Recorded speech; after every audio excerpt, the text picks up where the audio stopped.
Good morning, YouTube. I figure this morning we'll do a good cold start. The weather app on my phone says it is excuse me, -3 degrees.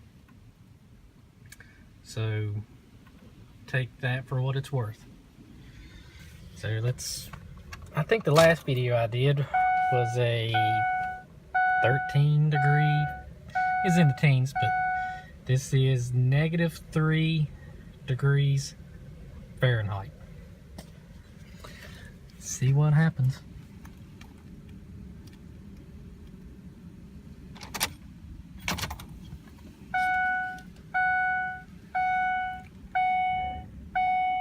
And this is a 6-liter, 2003 with almost 160,000 miles. Here we go.